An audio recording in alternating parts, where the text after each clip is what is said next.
I'm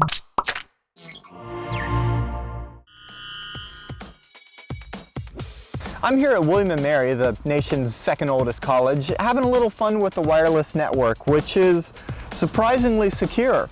And on today's episode of Hak5 in this following series, we're going to be exploiting this network and its users. Or should I say, a similar test network. My name's Darren Kitchen, you're watching Hak5.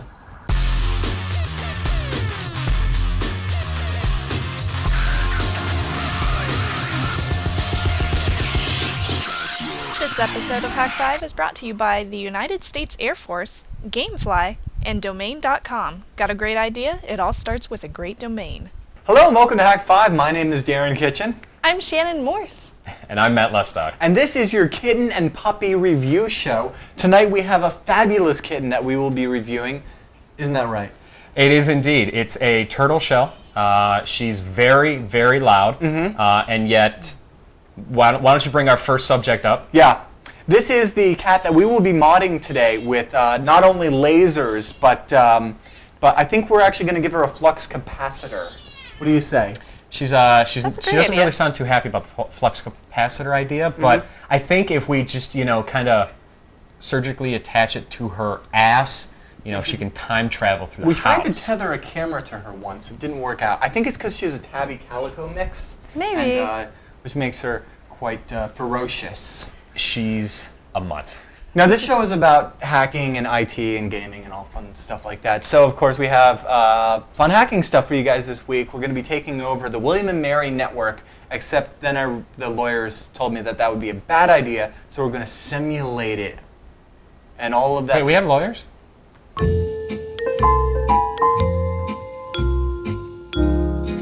Which means when you see Darren on the Wi-Fi down in CW, not doing anything bad. Yeah, if you're on your family vacation and you happen to be at a coffee shop and Darren's just chilling outside, probably best to run the other way.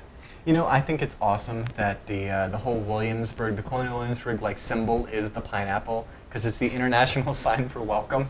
I drive by that sign all the time and I'm like, what's with the Virginia is for lovers thing? Virginia is for packet lovers. It's the truth. So yeah, we're doing that, and we got to thank Ed. Did you guys see it? Yes. Yep. Very nice. But why you? Yeah. Well, because I'm the strongest to pick up the Hak5 logo. Hello, no. look at these guns. And hacky sack, you're not that coordinated. I am so coordinated with hacky sack. Have you ever seen me juggle an EPC? You fell. Yeah, that'll happen. And what else is going on? I've been kind of AWOL for a month and a half. Yeah, we all kind of have, but that's all right.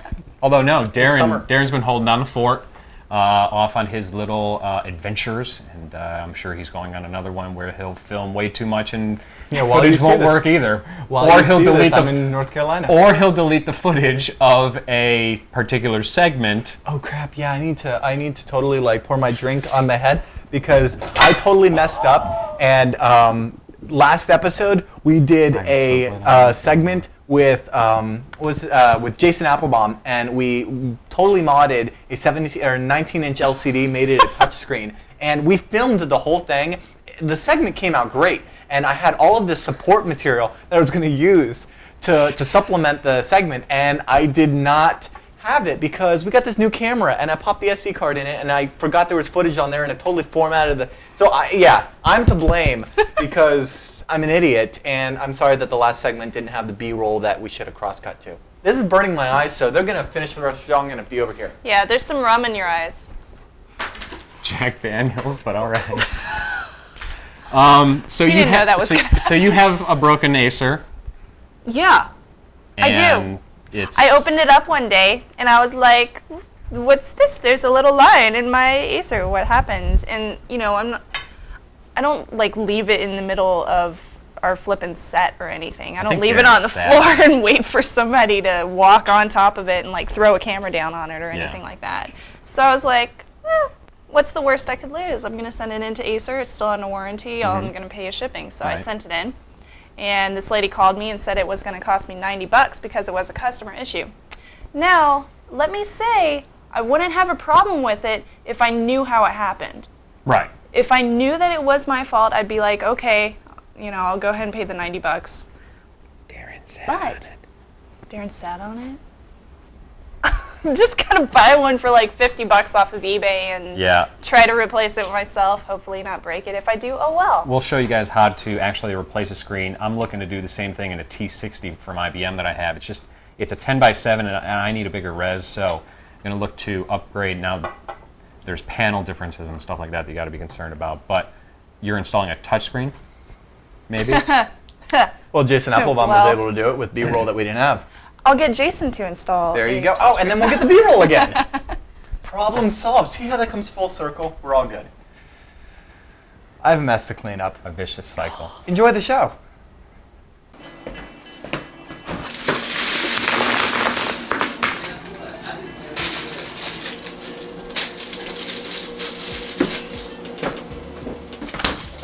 I'll clean it up.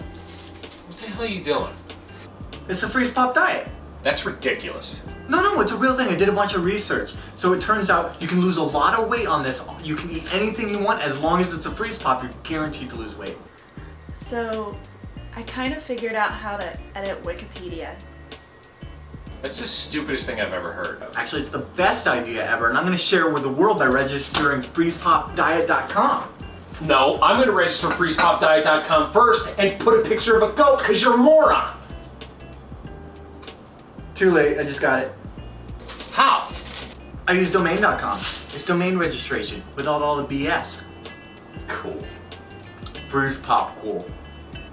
With .coms for less than $10 without pushy upselling, reseller dedicated servers with cPanel, and killer VPS hosting with root access, domain.com is the place to go next time you're looking to start a website or build your new massively multi-scaled side business. Best of all, they're offering Hak5 fans sweet deals on domain names, private registration, and web hosting. Just go to domain.com and use coupon code HAK5, that's HAK5 at checkout to get 15% off your order. Got a great idea? It all starts with a great domain. Domain.com.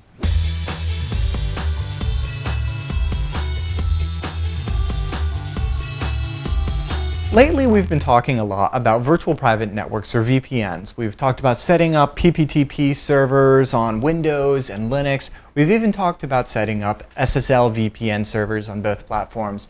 And that led me to the realization that we have not talked about SSLStrip here on the show, and I could have sworn we have because it is such a cool tool, and I think it really ties in with the VPN series in the sense that it's important to emphasize what it is that we are protecting ourselves from when we tunnel our traffic, encrypt our traffic, what have you. It's important to know what the Blackhat side of this is, and this is actually a tool that came out of Blackhat this year by a hacker by the name of Moxie Marlinspike, and I would love to demo it for you guys today. I think it is so very cool.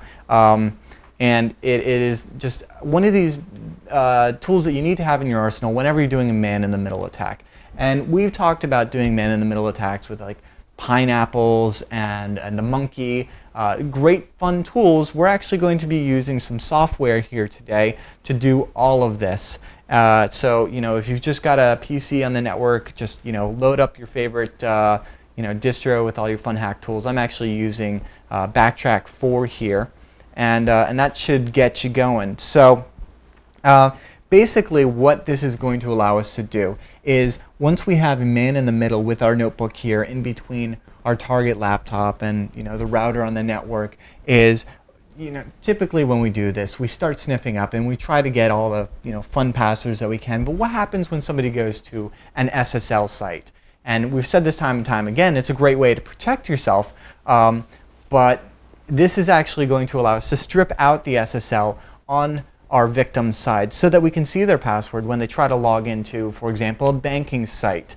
And this is again why you would want to, rather than rely on the SSL connection of your your webmail, your bank site, whatever, go ahead and encrypt everything and just tunnel it through instead. So let's go ahead and take a look at what we are going to need to get this set up. So as I said, I am here in BackTrack, and I believe I have gone ahead and set myself up here on the network. So real quick, I'm just going to do a little Nmap Scan and see who my neighbors are. So we found our fresh little target here, and it's 10.10.0159, a beautiful little laptop named Lestock. Wonder what that could be. It's going to be perfect for our demonstration here. We're going to initiate a man in the middle. We're going to run SSLStrip, but what else are we going to need to get all that set up? First of all, we're going to need to modify our IP tables. We are going to need a little Arp spoofing action going on, and we're going to need some Python. So go ahead and make sure you have all that. And when we get back in just a sec, we'll go ahead and put it all together. But first, let's thank the United States Air Force.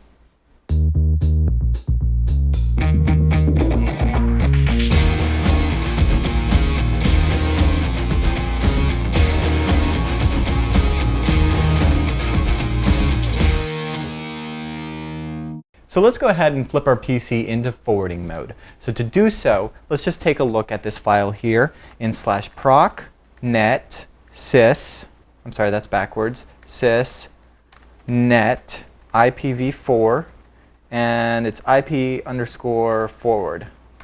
Okay, we can see it's set to 0. I actually want to go ahead and change that to 1. I could, nano it or vi or whatever, but I'll just go ahead and use a single waka rather than double waka to go ahead and replace that with 1 in /proc sys net IPv4 IP forward.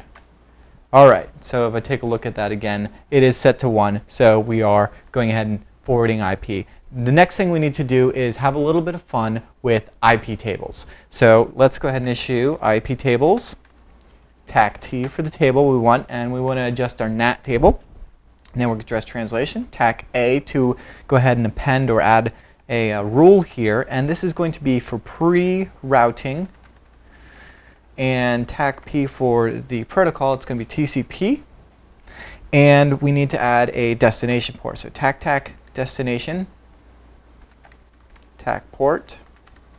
And that's going to be 80 for all of our HTTP traffic.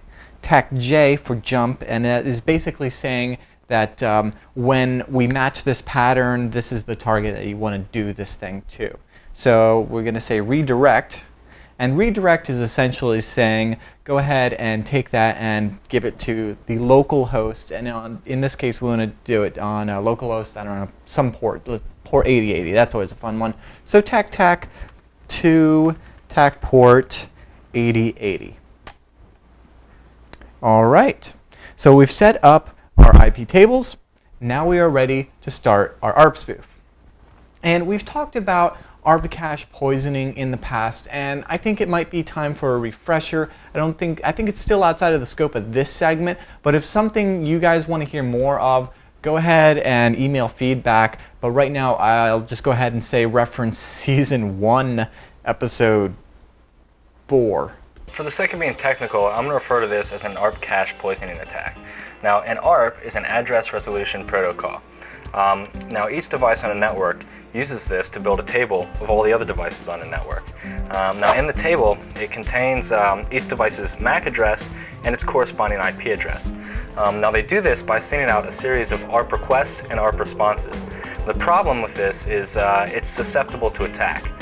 We can exploit this vulnerability between two computers, A and B, or two devices, by telling each one that we're the other. So this will allow us to kind of intercept the traffic, like eavesdrop. Yeah, all we're doing is position ourselves in between two devices, for example, your computer and the firewall, and we can pick up all the network traffic in between. I'll have links in the show notes. It's good stuff. Seriously, let's go ahead and get our ARP cache going on, or Arp spoof. So Arp spoof, and just TAC I for our interface. And we are cheating today and using wired for our interface because it just makes things easier in our little demo network here. So that would be ETH0, but of course if we were using the alpha here, it'd be like Wi-Fi 0 or something like that. And then we need to do TAC T for our target, and like I said, our target is Matt's little laptop here. I say little, but I'm holding an EPC. This thing is like a monster Latitude E6500. So TAC T 10.10.0.159. And the host, so 10.10.0.1, and that is the router that he's connected to. I go ahead and hit enter here, and what happens is essentially, we are convincing the router that we are him and him that we are the router, and then we are everything in between. Imagine that. How cool is that? So now that we are essentially the man in the middle, the monkey in the middle, however you want to put it, we can see everything flowing in between, which is great. And we've used this before so many times to sniff up instant message conversations, all that other fun stuff. But then there was always the, oh, we're thwarted by when they go to, an HTTPS site. If only we could strip all of that out. So let's go ahead and do exactly that with SSL Strip. So I'm going to create a new terminal here. Let's go ahead and initiate SSL Strip. So SSLStrip.py. And we're going to do TAC L for listen, and we said port 8080. So there we go. We have SSL Strip running. Now I'm going to come over here to the client, and we are going to, I don't know, go to, let's see, capital1.com. I think that's a fun banking site.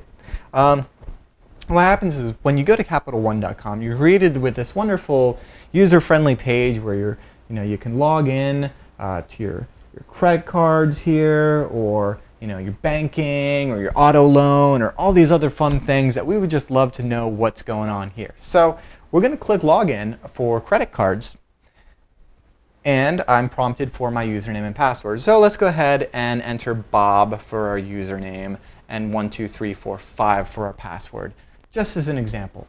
Now I want you to notice something here on this page, and that is we're on HTTP. Go ahead and try this on your computer at home. I bet you if you go to capital1.com and click login, you're going to be greeted by an HTTPS site. What happened here? Well, let's take a look. I'm going to go ahead and click login.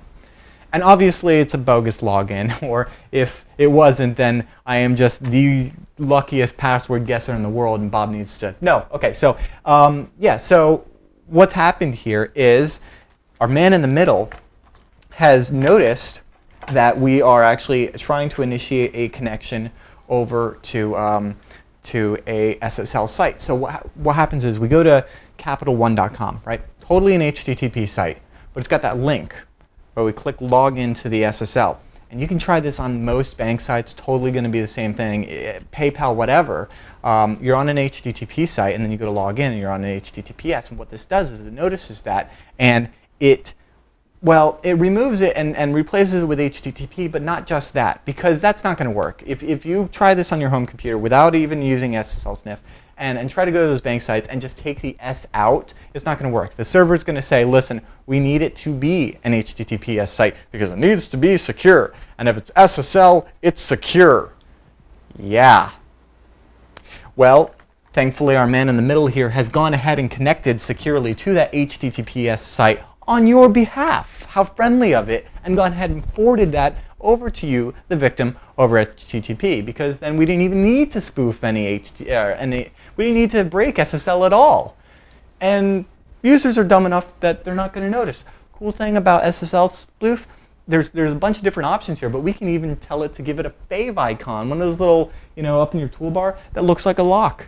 I mean, well, I don't need to tell you guys about noobs. You already know them. You work with them. You go to school with them. You might be related to them. I'm sorry. But you know that noobs are out there and that this is totally going to work on 99.9% of those cases. So let's take a look at what we actually captured. I'm going to create a new terminal here. And let's take a look at our SSL Strip Log.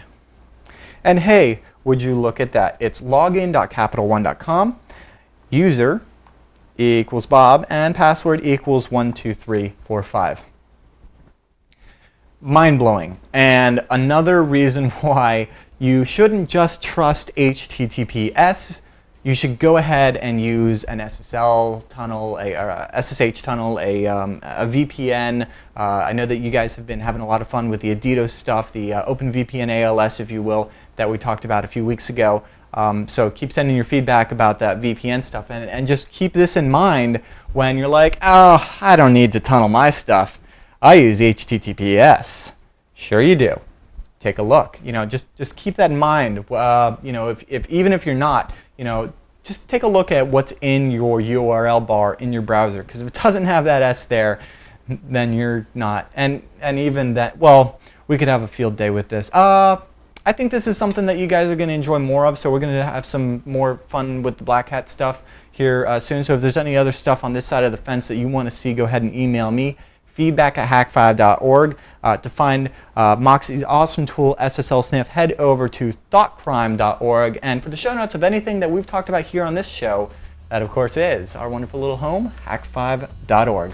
I want to let everybody know that Gamefly is an amazing service. They are the largest online video game rental service and offer a choice of over 6,000 new and classic titles across all consoles and handhelds. With plans starting at $15.95 a month, Gamefly members can rent 1 to 4 games at a time and keep them for as long as they like. You can also purchase a game if you fall in love with it. They'll send you the box and the manual for a nominal fee. Head on over to gamefly.com/hak5 to get 2-week free trial membership. Gamefly.com/hak5. Here we go, here we go, here we go, here we go, here we go.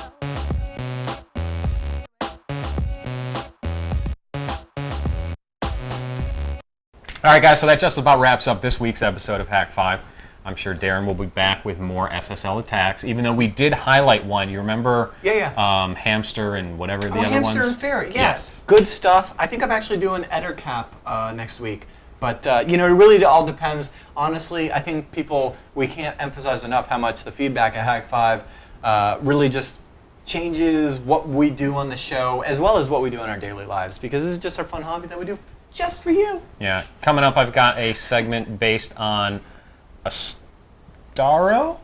Ooh, really? I don't know how to say it, but basically, it kind of takes the whole routing, web security, SSL, site-to-site VPNing, wraps it all up into one. They recently updated their licensing model so you can protect more IPs. So we're going to do that. You can run it as a virtual appliance. Nice, yeah, up to 50 now. Yeah. You've got a bunch of embedded Linux devices on its way. Oh yeah, that's right, I do. Believe it or not, that device that the cable that just came in for is actually a Windows CE device. The game console. Believe it or not. Wait, So, which game console do you have coming? the Dreamcast. Oh, the most yeah. excellent 10-year-old awesomeness. Yes. I have a Dreamcast, which was missing a cable, and I kind Now of we're wanted good. to play with it. So now I get to play Dude, talk with about it. homebrew. Yeah. Yeah. Before we leave, though, we want to let you guys know about the Hak5 store. A lot of people have been asking Darren where you guys can get the shirts that have the Hacksaw logo on them. You can head on over to hak5.org/Switchblade. Switchblade, hacksaw, chainsaw, all stuff that you just kind of did and were like, USB Snook. Snoop. There you go. There you go. What's this all about? So I got an email on feedback that I was apparently wrong. Of course you are. I'm never wrong. It's No. just sometimes wrong, but never That's actually never wrong. wrong. Every once in a while he's right. So He's like Google I was incorrect in saying or that Bing. it's like a wide release.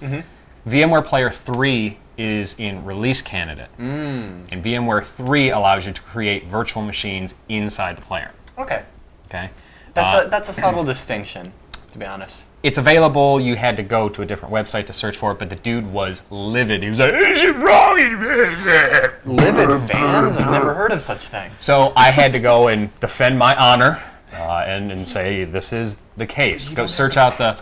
I know I need a bandolier, but search out the VMware Player 3 release candidate. And you can actually create virtual machines. However, there's another point that I wanted to make, which is The VirtualBox VirtualBox. owns. Do me a favor before you start playing with VirtualBox. If you've got an installation that is currently running, and I'm not going to say that VirtualBox is the most piece of shit software because That's exactly what he's trying to you say. remember Pear? Paul, you remember Pear? No, we're not doing this. Yes. But you remember it. For those of you that don't know, Pear was the first PowerPC emulator. That was horseshit. This, if you've got a version that's working, don't screw with it.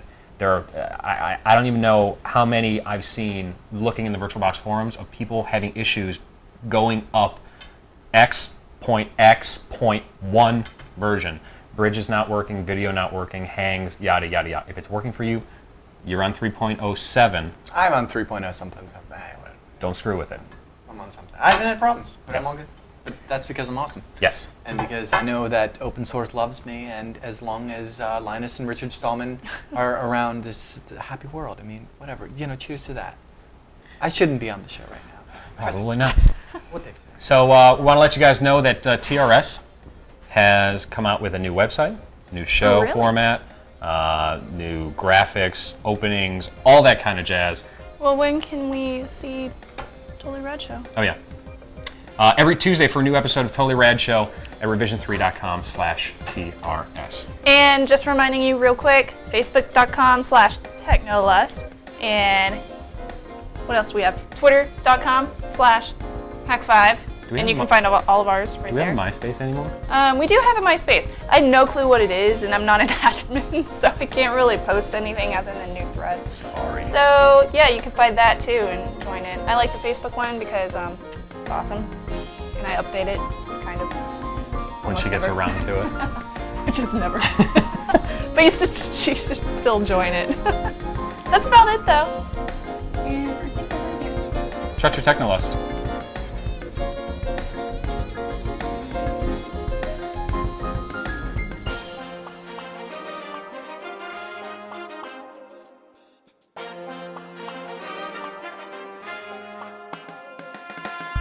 PPTP connections, and my head is on. So we've talked about PTP. Well, we're first going to modify our words.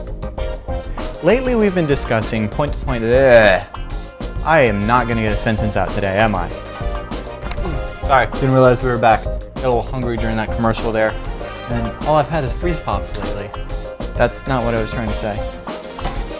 Oh, it's been so long since I've shot a segment. Can you tell? Can you tell? Can you honestly tell? You can tell.